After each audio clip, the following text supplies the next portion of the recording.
Hello good morning dear students, कैसे हैं आप सब लोग। आशा है बहुत ही अच्छे होंगे, मज़े में होंगे। लास्ट डे हम लोगों ने जो चैप्टर किया था, चैप्टर नंबर फर्स्ट एसएसटी का, उसमें हम लोगों ने देखा था किस प्रकार से हमारे देश को अंग्रेज़ों ने गुलाम बनाया। सबसे पहले कौन कौन व्यक्ति यूरोप से किस देश पहुँचे, इसके बाद में पोर्टुगीज़ भारत में कहाँ पे आया, कहाँ पे उसके सेंटर्स, ट्रेडिंग सेंटर्स हुए, किस चीज़ का उसने भारत के साथ में मार्केट किया। डच हमने स्टार्ट किया था, डच का हमने इंट्रोडक्शन देख लिया था। इसके बाद में उसकी भी ट्रेडिंग प्रोडक्ट्स के बारे में हमने देख लिया था। इसने जो गोल्ड कॉइन पगोडा बनाया था उसके बारे में हमने देख लिया था। आज हम इससे आगे पढ़ने जा रहे हैं। कहा जाता है कि डच के बाद में हमारे देश में जो यूरोपियन कंपनी आई वो ब्रिटिश थी। ठीक है, इसका नाम ब्रिटिश ईस्ट इंडिया कंपनी था। ये अपने सरकार की परमिशन लेके कुछ समय के लिए भारत में आई थी, और जब ये भारत आकर पहुंची तो भारत में पहले से ही डच मौजूद थे। क्योंकि भारत में डच मौजूद थे, इसीलिए ब्रिटिश की जो सबसे पहली लड़ाई हम कह सकते हैं वह 1759 में किसके साथ हुई, पूछा जाए तो कहेंगे हम डच के साथ हुई। सिर्फ ट्रेड में सुप्रीम होने के लिए लड़ाई हुई थी, यानी ट्रेड व्यापार में सुप्रीम एकाधिकार पाने के लिए डच और अंग्रेजों के बीच में लड़ाई लड़ी गई। जिसमें हम नॉर्मली हम देख रहे हैं कि पहले पोर्टुगीज़ आया था, पोर्टुगीज़ के बाद डच आया, तो डच ने पोर्टुगीज़ कराया, ब्रिटिश आए हैं, तो ऑब्वियसली सिस्टम वही चलेगा कि थोड़े एडवांस होंगे, इसीलिए इन लोगों ने डच को डिफीट कर दिया, हरा दिया। इनके पास में ज़्यादा पावरफुल गन्स थी, हम कह सकते हैं कि उस समय की जो राइफल्स थी उनके पास में ज़्यादा पावरफुल थी। ठीक है, इसलिए ब्रिटिश की जीत हो जाती है। और इस कारण से जो डच ईस्ट इंडिया कंपनी थी वो बैक फुट पे चली जाती है। अब जैसे ही वह बैक फुट पे जाती है, यानी पीछे हट जाती है, उसका एंड हो जाता है इंडिया में। और अब किसका उदय होता है इंडिया में? धीरे धीरे ब्रिटिश का हमारे देश में ब्रिटिश या ईस्ट इंडिया कंपनी अपना ट्रेड इंडिया में स्टार्ट करती है। डियर स्टूडेंट्स, जो इंडिया है उसके ऊपर जब ब्रिटिश ने अपना, या यूरोपियन नेशंस जब आने लगे तो उसमें एक ब्रिटिश भी था। ब्रिटिश काफ़ी ज़्यादा कीन रखता था, काफ़ी ज़्यादा अच्छा रखता था कि वो भारत के साथ में व्यापार करे। कई सारे कारण हो सकते हैं इस चीज़ के।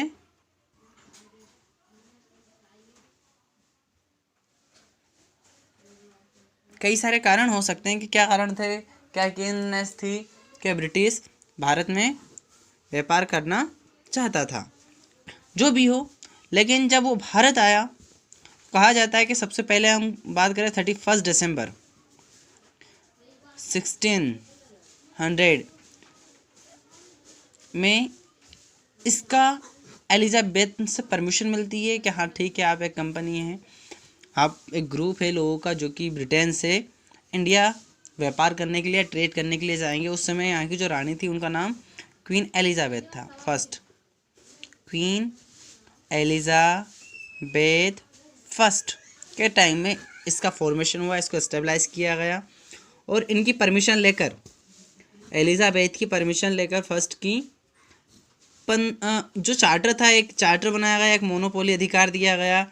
ठीक है, हम जैसे कहते हैं ना कि अधिनियम बनाया गया और उससे पारित किया गया, जिसमें 15 साल जो चार्टर बना था ना डियर स्टूडेंट्स, उसमें जो चार्टर में 15 ईयर्स के लिए ब्रिटिश कंपनी को इंडिया में व्यापार करने के लिए, ट्रेड करने की परमिशन दी गई थी।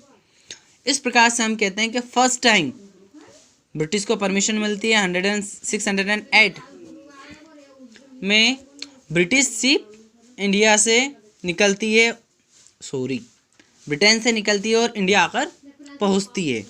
ठीक है, इसके कैप्टन का नाम हॉकिंग था, कैप्टन का नाम हॉकिंस था। ठीक है, ये भारत आके पहुंचते उस समय हमारे देश के जो रूलर थे ना वो जहांगीर थे। जहांगीर ये मुगल एम्परर था या मुगल शासक था जहांगीर। तो इनके समय में 1608 में जहांगीर आता है। जहांगीर के समय में हॉकिंस भारत आके पहुंच जाता है।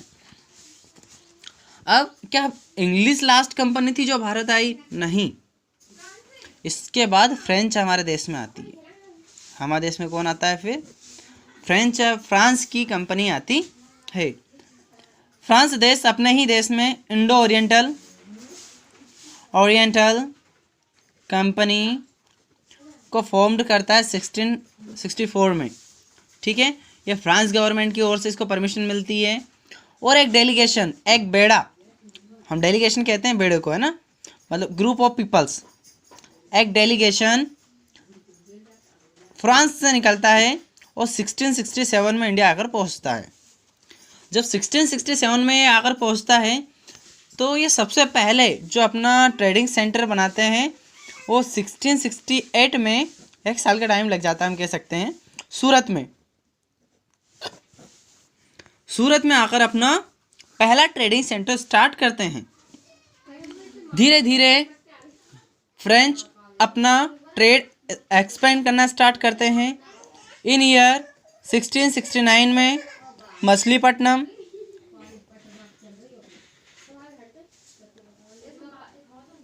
इसके बाद में फिर 1673 में पौंडीचेरी, इसके बाद इन ईयर 1692 है ना, ये है चंद्रनगर बाज़ार, वेस्ट बंगाल का है। चंद्रनगर बाज़ार वेस्ट बंगाल, है ना बेटा। इन सभी जगहों पे इन्होंने अपने सेंटर्स स्टार्ट कर दिए। इसके साथ साथ सेंटर स्टार्ट करने के साथ साथ इन्होंने एक फोर्ट बनाया, एक किला भी बनाया। और ये किला आज लुइस किले का नाम है बेटा, है ना, लुइस, फोर्ट लुइस बनाती है। ये पौंडीचेरी में था। ये कहाँ था? पौंडीचेरी में स्टेबलाइज किया गया, बनाया गया।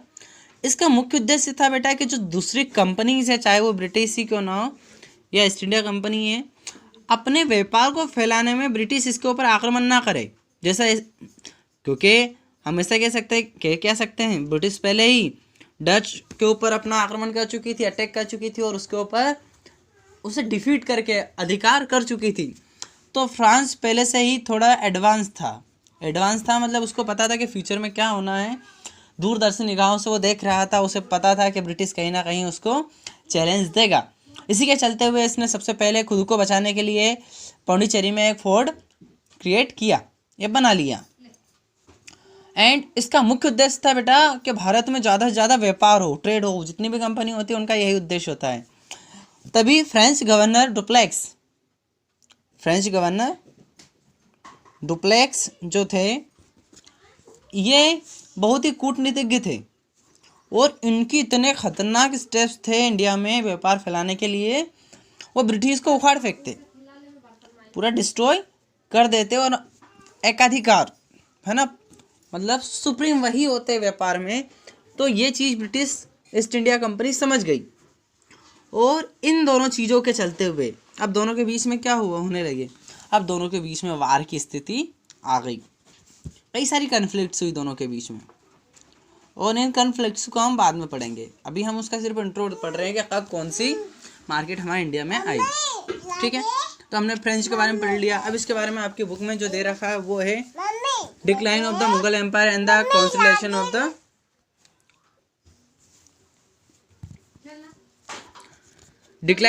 Mughal empire and the consolidation of the British power हमको पढ़ना है। ठीक है, यानी किस प्रकार से अब हमारे देश में मुगल एम्पायर खत्म होता गया। डिक्लाइन यानी होता है समाप्त होना, है ना, पतन। ठीक है, तो हम इसका पतन देखेंगे और अब देखेंगे कि ब्रिटिश अपनी पावर को कैसे यहाँ पे कंसोलिडेशन यानी कि मजबूत करता गया, हमेशा कह लें स्टेबलाइज करता गया, स्थापित। ओके, तो देखिए हमको पढ़ना है decline of the Mughal empire. Decline of Mughal empire में हम देखेंगे किस प्रकार से कि इसका पतन होता गया, ब्रिटिश अपनी जो पावर है उसको स्टेबलाइज करता चला गया। सबसे पहले हम स्टार्ट करते हैं कि 1526 में बाबर जो कि पहला शासक मुगल एम्पायर का था, इसने स्टेबलाइज किया। इसके बाद में और भी आए, हुमायूं आया, अकबर आया, ठीक है। तो कहते हैं कि इन दोनों लोगों ने, चाहे वो अकबर हो, ठीक है, इन लोगों ने बहुत एक्सपेंड कर लिया मुगल शासन को, पूरे देश के ऊपर लगभग उन्होंने कब्जा कर लिया था। इसके बाद में जो लास्ट शासक माना जाता है कि हाँ ठीक है, जिसके बाद ये ख़त्म हो गया, तो वो औरंगज़ेब था। वो औरंगज़ेब था। ये सबसे शक्तिशाली रहा अंतिम शासकों में। स्थापना बाबर ने की, अकबर ने इसको फैलाया काफ़ी अच्छे से। इसके बीच में हुमायूं रहा, अकबर के पिता। इसके बाद शाहजहाँ, जहांगीर जैसे शासक आए। लास्ट था औरंगज़ेब, ठीक है। औरंगज़ेब के बाद में लगभग इनका शासन हमारे देश में समाप्त हो जाता है, लगभग समाप्त हो जाता है। इसके बाद और भी शासक आए, लेकिन ज़्यादा पावरफुल नहीं हुए। हम पावरफुल की बात कर रहे हैं। औरंगज़ेब को हम कहते हैं कि इसने बहुत शिवाजी के साथ में इसकी लड़ाइयाँ हुई कई बार, हैं, ये वही औरंगज़ेब हैं। The successors was at the, हम देख ले रहे हैं, the successors were at war to acquire the throne of the Mughal empire. जो अब सक्सेसर आने लगे, जो इनके पोते पोतियाँ आने लगे, वो उसके दावेदार तो थे लेकिन पावरफुल नहीं थे। The claimants of the throne took help from the chieftains of the empire. अब क्या करने लगे कि जो छोटे छोटे मुखिया थे ना, उन दावेदारों की मदद करने लगे जिनको वो चाहते थे। यानी कि आपस में ही मुठभेड़ होने लगी। एक फैमिली है, एक परिवार है, या एक पिता के चार लड़के हैं, एक पिता के चार लड़के हैं। अब क्या होगा, जो इनके सपोर्टर्स हैं, ठीक है, ये चार दावेदार हो गए, तो जो मेन आसपास के लोग हैं, हर कोई चाहता था कि ये शासक बने, ये शासक बने, ये शासक बने। इसके कारण क्या हुआ, इनके आपस में ही लड़ाई होना स्टार्ट हो गई और ये टूटना स्टार्ट हो गए। Consequently, Mughal emperor had to concede to the demands of the chieftains and amirs। अब धीरे धीरे क्या होने लगा, जो लोग इनको शासक बनाना चाहते थे, मजबूरीवश जो शासक आने लगे, क्योंकि कहीं ना कहीं जो चीफमैन्स थे, है ना, चीफटेंस थे, उनकी सहायता से ही वो शासक बने थे। तो जो शासक था मजबूरीवश, अब इन लोगों की, इन मुखियाओं की, या हम ऐसा कह लें उस समय के जो अमीर लोग थे, उनकी बातें इनको मानना पड़ती थी। मतलब ये अब पुतलियों की तरह काम करने लगे थे, एज अ पपेट काम करने लगे जो शासक आने लगे। The later Mughal empire was simply puppet ruler in the hands. क्या होने लगा, अब वो कठपुतली की तरह काम करने लगे। They could not check the decline of the empire, क्योंकि वो सही से देख ही नहीं पा रहे थे कौन सा शासक क्या कर रहा है, यानी उनको अपने देश की स्थिति पता नहीं थी। इस कारण से धीरे धीरे एक लंबे टाइम में ये सारा का सारा डिसइंटीग्रेट हो गया, पूरा डिक्लाइन की ओर बढ़ गया, इसका पतन हो जाता है। इसी का पतन हो रहा था। हम उसी टाइम की बात करें कि जहांगीर के समय में ब्रिटिश आ चुके थे, और वो इस जो ये पॉलिटिक्स थी इसको समझ चुके थे। वो ये जान चुके थे कि जो पॉलिटिक्स चल रही है मुग़ल एम्पायर की, वो कहीं ना कहीं कमज़ोर है। उसी में एक और घटना घटित होती है। During the decline of the phase of the Mughal empire, several states like Bengal, Hyderabad, Awadh, Punjab, Bharatpur regions from Pune to Gwalior headed by the Marathas, Mysore, Karnataka becomes full independence. बेटा कई सारे राज्य, चाहे वो बंगाल हो, हैदराबाद हो, अवध हो, पंजाब हो, भरतपुर हो, पुणे हो या ग्वालियर हो, ये सारे के सारे राज्य मराठाओं ने छीन लिए। कुछ एक क्षेत्र बचा था मशहूर कर्नाटका, तो वो भी अपने आप में स्वतंत्र हो गए। यानी जहाँ पे अब लोगों का शासन था, वो धीरे धीरे स्वतंत्र होने लगे। This state greatly contributed to the fall of the Mughal empire. और इन स्टेट्स का अलग होने के कारण ही हम ऐसा कह सकते हैं कि मुगल शासक धीरे धीरे पूरा समाप्त हो गया। इनका टूटना, इनका बटना, इनका आज़ाद होना सबसे बड़ा कारण रहा। Attack from the rulers like Nadir Shah of Iran and Afghan ruler Ahmad Shah Abdali sounded death of knell for the Mughal empire. तभी एक और घटना घटित होती है माय डियर स्टूडेंट, जो कि आप लोगों ने 7th में पढ़ ली होगी। नादिर शाह, ये एक अटैक, हम ऐसे कहें लुटेरा था, लुटेरा ही कहेंगे, ठीक है। नादिर शाह जो कि ईरान से आया था, और अहमद शाह अब्दाली, ठीक है, जो कि अफगान से आया था, अफगानिस्तान जिसे आज हम कहते हैं। इन दोनों शासकों ने डेथ नेल, यानी इनके शासन को घुटनों पे ला दिया। इनके शासन को, मुगल शासक को नादिर शाह और अहमद शाह अब्दाली ने पूरे मुगल साम्राज्य को घुटनों पे लाके खड़ा कर दिया और पूरी राजनीतिक जो गतिविधियाँ थी उसमें कोलाहल मचा दिया और संकट, बहुत सारे संकट यानी क्राइसिस यहाँ पे उनको झेलने पड़े। अब झेलने क्या पड़ रहा है, डिस्ट्रॉय हो ही रहे हैं। जैसे उन लोगों ने हमारे देश पे कब्जा किया था, अब उनकी बारी थी और वो यहाँ पे धीरे धीरे डिसइंटीग्रेट होते चले गए। इसका इनडायरेक्टली फ़ायदा किसको लिया बेटा, British East India company, British East India company को इसका सीधा सीधा प्रॉफिट हुआ। आपको मैं रिपीट कर दे रहा हूँ, इसको 15 साल के चार्टर के लिए या एक चार्टर बना था, ठीक है, एक अधिनियम बना था, एक दस्तावेज था जिसमें 15 ईयर्स के लिए क्वीन एलिजाबेथ फर्स्ट ने 31 दिसंबर 600 AD में इनको भारत पहुंचाया था या परमिशन दी थी। जब ये भारत आए माय डियर स्टूडेंट्स, तो सबसे पहले कंपनी ने क्या किया, अच्छा इनको कुछ ये जो चार्टर है ना, इसमें कुछ चीज़ें थी। सबसे पहला, इसको वार करने की परमिशन थी कि ये अपने अकॉर्डिंग वार कर सकती है। इसको साइन करने की, कुछ भी समझौता हो उसको साइन कर सकती है अपने हिसाब से। ये जो लॉज हैं उनको इनेक्ट कर सकती थी, यानी लागू कर सकती थी, किसी को पनिश दे सकती थी, सज़ा सुना सकती थी, और कंपनी के फ़ायदे के लिए किसी के ऊपर अटैक यानी आक्रमण भी कर सकती थी। ये कुछ मोनोपोली मिली हुई थी my dear students British East India company को, ठीक है। ये इसीलिए पढ़ा क्योंकि चार्टर हम जब कर रहे हैं, तो जब साइन किए थे ना एलिजाबेथ ने, तो इस चार्टर की ये मोनोपोलीज थी, ये अधिकार कंपनी को दिए गए थे, ठीक है। हमको एक चीज़ सीधी समझ में आ रही कि अटैक कर सकती थी और अधिकार दे दिया था कंपनी सरकार ने, लड़ाई कर सकती थी किसी से भी, ठीक है, आमने सामने वाली, किसी के साथ समझौता कर सकती थी, नियम कानून बना सकती थी, सजा दे सकती थी। यानी इनकी प्लानिंग पहले से ही थी कि भारत पे अपना सुपरमेसी इनको स्टेबलाइज करना है। East India company was formed by the British capital for joint trade. Actually they formed this company to joint trade only. सिर्फ व्यापार करने के लिए कंपनी बनाई गई थी, बट ऐसा नहीं हुआ, हम सब जानते हैं। The prime aim of the company was to earn more and more profit. Prime बोल रहे हैं, प्राइम जो इनका एम था वो profit and more profit earn करना था, ज़्यादा से ज़्यादा फायदा कमा सके, यही इनका मुख्य उद्देश्य था।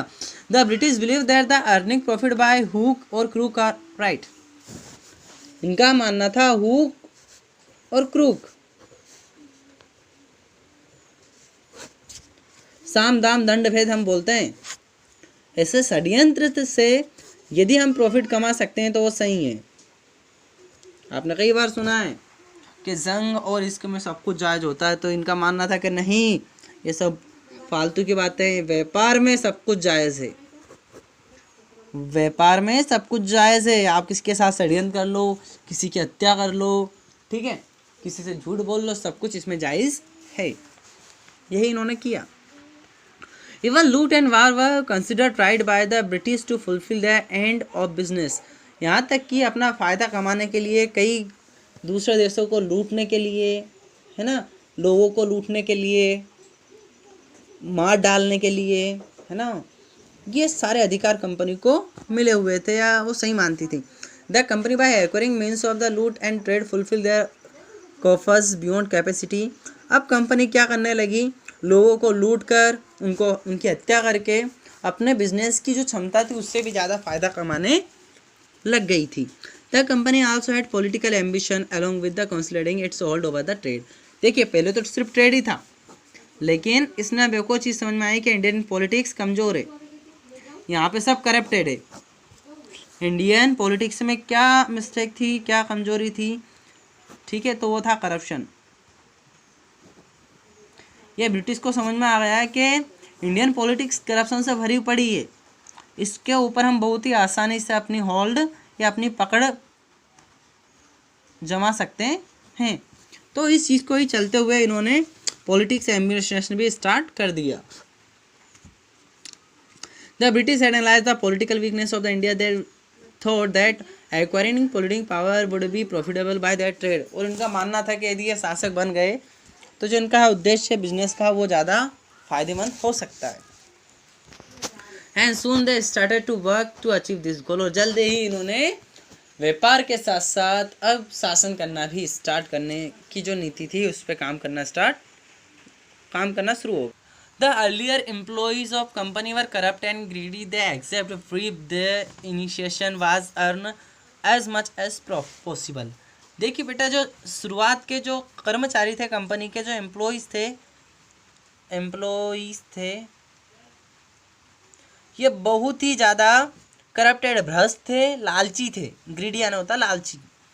ये रिश्वत लेना पसंद करते थे, जैसे आज हमारे देश में कई सारे सरकारी कर्मचारी लेते हैं, है ना, वैसे ही ये रिश्वत को सही मानते थे और जितना ज़्यादा फायदा हो उसे कमाना पसंद करते थे।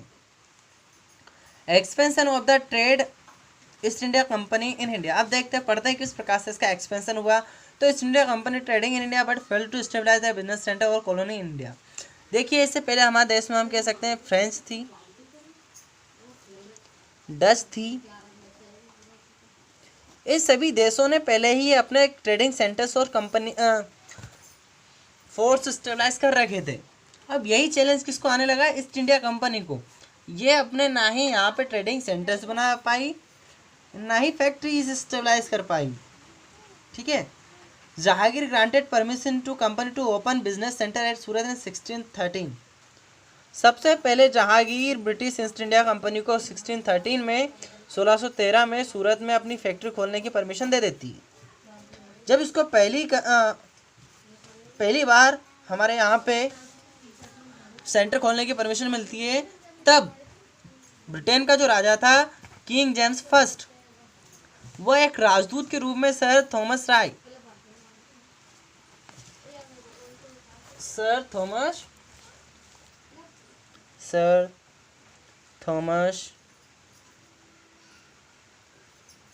राय को अपना दूत बनाकर भारत पहुंचाता है, और वह दूत भारत में आता है, मुगल शासकों से मुलाकात करता है ना।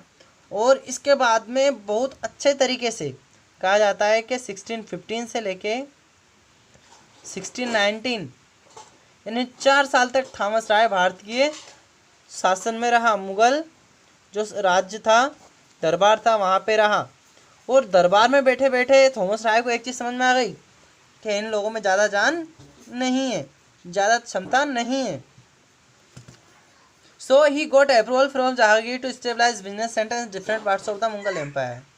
क्योंकि 4 साल रहा, यह दूसरे देश का राजदूत था, इसीलिए इसे भारत में जहाँ जहाँ मुगल शासन था वहाँ पे अपना व्यापार स्थापित करने की परमिशन मिल जाती है।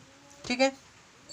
अब व्यापार करने की परमिशन कहाँ कहाँ मिलती है पूछा जाए तो सूरत है, आगरा है, अहमदाबाद है